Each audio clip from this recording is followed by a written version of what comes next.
ഇന്ന് തന്നെ ഡൗൺലോഡ് ചെയ്യൂ. കാണൂ നിങ്ങളുടെ ഫേവറേറ്റ് ഷോസ്.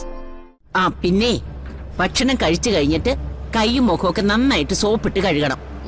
യശോദയോ ദേവനോ മണം പിടിക്കാൻ പാടില്ല.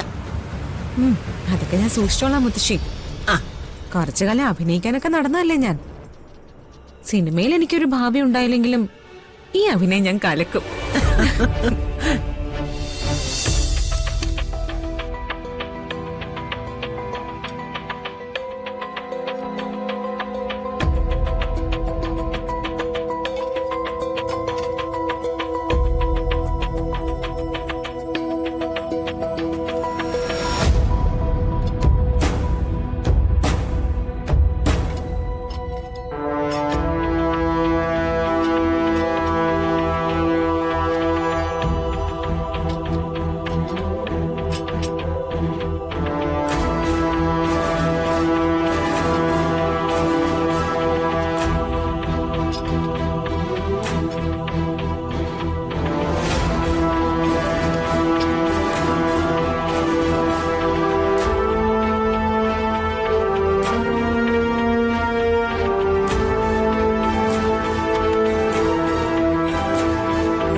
കണ്ടോ മുത്തശ്ശി?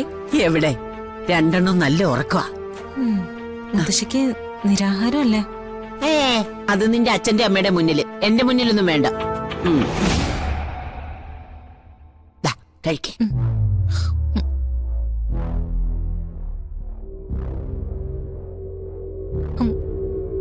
മുത്തശ്ശിയും കഴിക്കേ.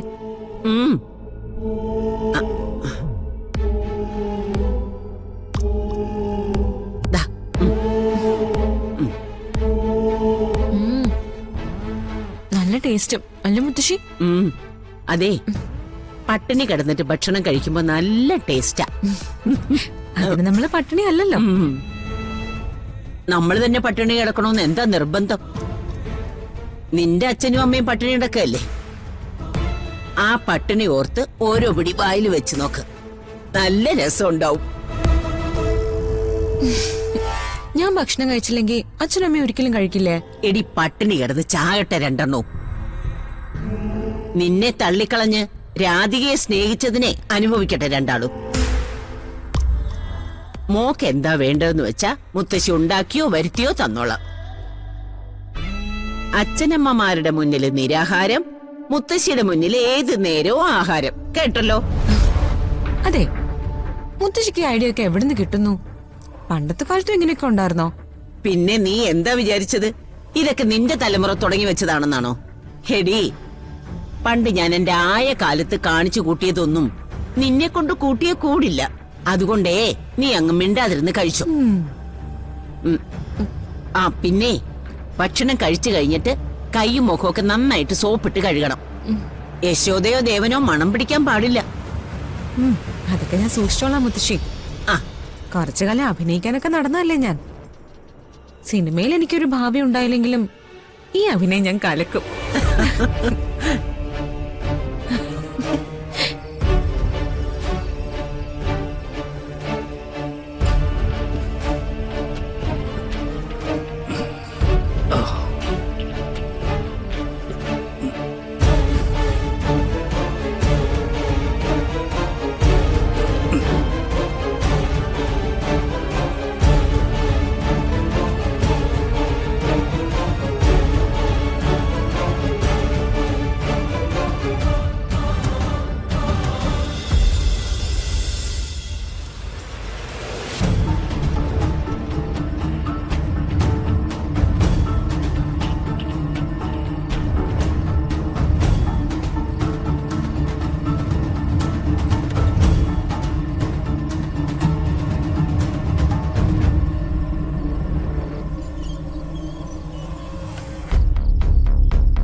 അച്ഛനെ രക്ഷിക്കാന്ന് ഉറപ്പ് പറഞ്ഞിട്ട് നിനക്ക് പറ്റിയില്ലല്ലേ? അമ്മ ഇരിക്കെ. അമ്മ, പ്രിയങ്കയുടെ ഓർമ്മയൊന്നും ഓക്കെ ആവുകയേ വേണ്ടു. അത് കഴിഞ്ഞ് അവള് കോടതിയിലെത്തിയ അച്ഛന് പുറത്തു വരാം. അച്ഛൻ എന്താടാ പറഞ്ഞത്? അച്ഛന് ടെൻഷനൊന്നും ഇല്ലമ്മേ. അച്ഛൻ പുറത്തു വരുന്നതോടെ അച്ഛന്റെ നിരപരാധിത്വം എല്ലാവർക്കും മനസ്സിലാവില്ലമ്മേ. കണിമംഗലം ചന്ദ്രശേഖരന്റെ പുറത്തു വീണിരിക്കുന്ന നാണക്കേടുകളൊക്കെ നമ്മൾ തുടച്ചു നിൽക്കും. ഞാൻ ഒരുപാട് പ്രതീക്ഷിച്ചു. പക്ഷേ അമ്മ പ്രതീക്ഷ കൈവിടല്ലമ്മേ. ആ പിന്നെ, ഞാൻ ജയിലിൽ പോയി അച്ഛനെ കണ്ടിരുന്നു. അച്ഛന് കുറച്ച് പണം വേണമെന്ന് പറഞ്ഞു. ജയിലിൽ എന്തിനാ മോനെ പണം? അമ്മ, ജയിലിനകത്ത് നിന്ന് എന്തൊക്കെയോ ലക്ഷ്യങ്ങൾ സാധിക്കാനുണ്ടെന്ന് അച്ഛൻ പറഞ്ഞു. അതിന് കൈമടക്ക് കൊടുക്കാനും മറ്റോ ആയിരിക്കും. ജയിലിൽ അങ്ങനെ ചില ഇടപാടുകളൊക്കെ ഉണ്ടമ്മേ. എന്റെ അക്കൗണ്ടിൽ ക്യാഷൊന്നും ബാക്കിയില്ല. അച്ഛന്റെ കാര്യങ്ങൾക്ക് ഓടി ഓടി അതൊക്കെ ചിലവായി. അല്ല, അമ്മയുടെ കയ്യിൽ വല്ലതും ഉണ്ടോ? എനിക്ക് എവിടുന്ന കാശ്? എന്റെ കയ്യിലൊന്നുമില്ല. പിന്നെ എന്ത് ചെയ്യും അമ്മേ? അച്ഛനോട് പണം എത്തിക്കാന്ന് ഞാൻ പറഞ്ഞും പോയി. അച്ഛനാ പ്രതീക്ഷയില കാര്യങ്ങൾ പ്ലാൻ ചെയ്യുന്നത്. നമ്മളെ ഇത്ര നല്ല നിലയിൽ കൊണ്ടുവരുന്ന അച്ഛന് വേണ്ടി നമുക്കൊന്നും ചെയ്യാൻ പറ്റുന്നില്ലല്ലോ അമ്മേ.